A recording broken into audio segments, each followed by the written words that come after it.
Здраво ученици, еве не денес во уште едно онлайн дружење. Денеска ќе зборуваме за истражувачкиот аспект на психологијата, односно истражувачкиот аспект на спортската психологија. Психологијата како наука, па и спортската психологија како нејзина научна дисциплина имаат потреба од спроведување на истражувања и експерименти со цел да добијат релевантни, точни податоци за појавите кои што ги мерат. Во ова предавање ќе зборуваме за методот на набљудување и за методот на експеримент. Најпрво ќе започнеме со методот на набљудување и што е она што се наоѓа во неговата суштина.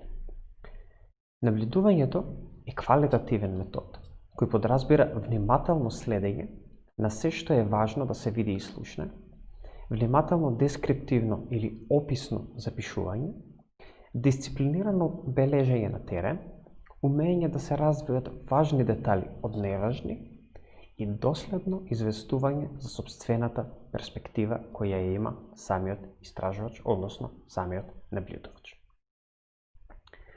Она што е многу важно за спортскиот психолог, кој што е во улога на истражувач, е пред секое набљудување да биде подготвен во целост, што значи треба да знае какво набљудување ќе спроведе, дали тоа ќе биде структурирано или неструктурирано, на кој начин ќе учествува во самото набљудување, дали ќе учествува целосно или делови и така натаму.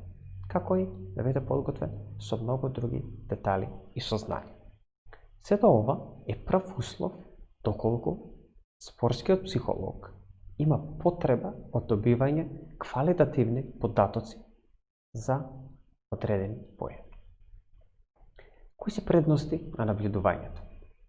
Некои од предностите на набљудувањето се тоа што спортскиот психолог, истражувач, може да добие информации од прва рака, односно непосредни, и може да добие информации за некои аспекти за кои испитаниците, односно спортистите, не сакаат да зборуваат или имаат некаков отпор при споделување на одредени информации за нив самите. Во продолжение ќе видиме еден пример за набљудување во една спортска екипа, кој што нормално може да се спроведе. Спортскиот психолог на една фудбалска репрезентација престојува заедно со целиот стожер на репрезентацијата во кампусот каде се прават последните подготовки пред предстојното светско фудбалско првенство. Психологот е постојано присутен со фудбалерите за време на тренинзите на терен и во теретана, за време на оброците, како и за време на нивните слободни активности, како што се прошетка во локалниот парк, гледање телевизија, социјални игри и сл. Целта на ова набљудување би била да се утврди интерперсоналната комуникација помеѓу играчите како предуслов за добра комуникација за време на натпреварите. Односно, спортскиот психолог истражувач сака да дознае како играчите комуницираат меѓу себе кога не се на натпревар, со цел да може да предвиди дали тие би имале добра или лоша комуникација за време на натпреварот. Психологот во овој пример, во оваа ситуација, има целосна партиципација во набљудувањето, односно целосно учествува во сите сегменти на нивното тогашно живење. Нема да им ја соопшти целта на испитаниците. Зошто? Затоа што доколку им ја соопшти, за очекување е тие да се однесуваат на одреден, пожелен, прифатлив, социјален начин. И при тоа ќе користи соодветни чек-листи, според кои ќе ја утврдува присутноста на одредените поведенија. Многу пати методот на набљудување е спроведуван и од страна на самиот тренер, но секогаш е добредојдено присуството на спортскиот психолог кога треба да се прават одредени истражувања. Бидејќи на таков начин ќе се зголеми компетентноста и стручноста на самото истражување.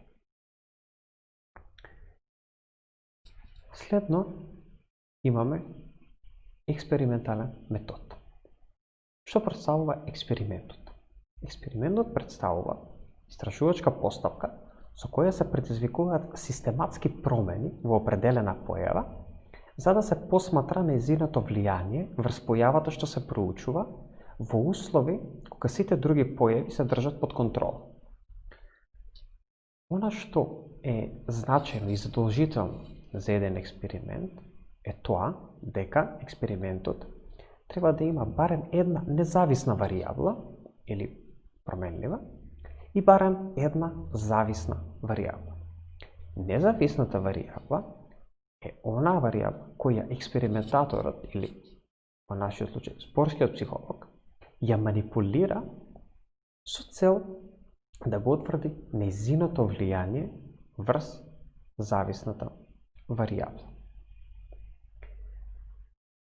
Експериментот представува најсигурен научен метод затоа што произлегува од природните науки како што е биологијата, хемијата и физиката. Во продолжение имаме еден пример за експеримент во една спортска екипа. Преку експериментот ќе може да се утврди дали нивото на концентрација кај играчите на една одбојкарска екипа за време на надпревар ќе биде поголемо откако пода.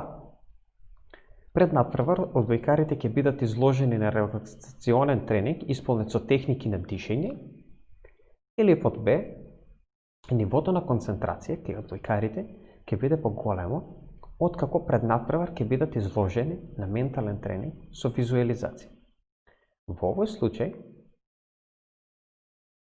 имаме две независни варијабли. Првата е кога играчите, одбојкарите ќе бидат изложени на релаксационен тренинг исполнет со техники на дишење.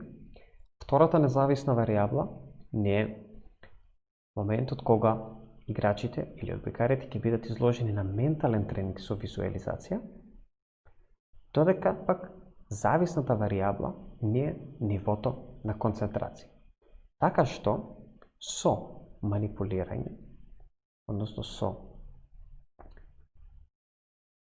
тестирање на овие две ситуации, спортскиот психолог ќе добие увид во тоа која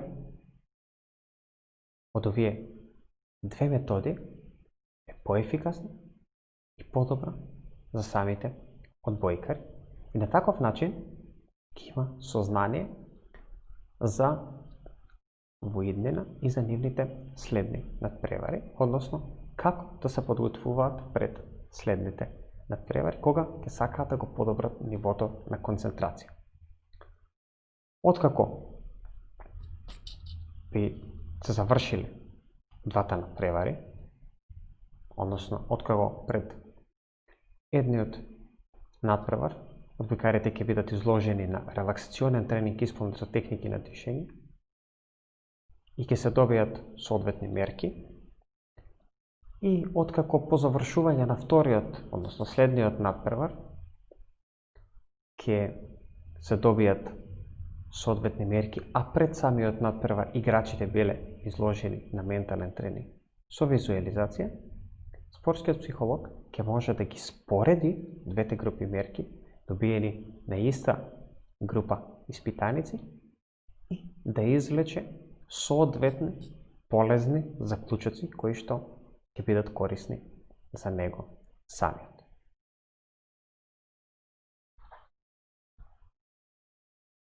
Почитувани ученици, драго ми е доколку на јасен начин ви ги представив методот на наблюдување и методот на експеримент. Јас ви благодарам на вашето внимание и посакувам да останете во добро здравје и во добро расположение. Довидување.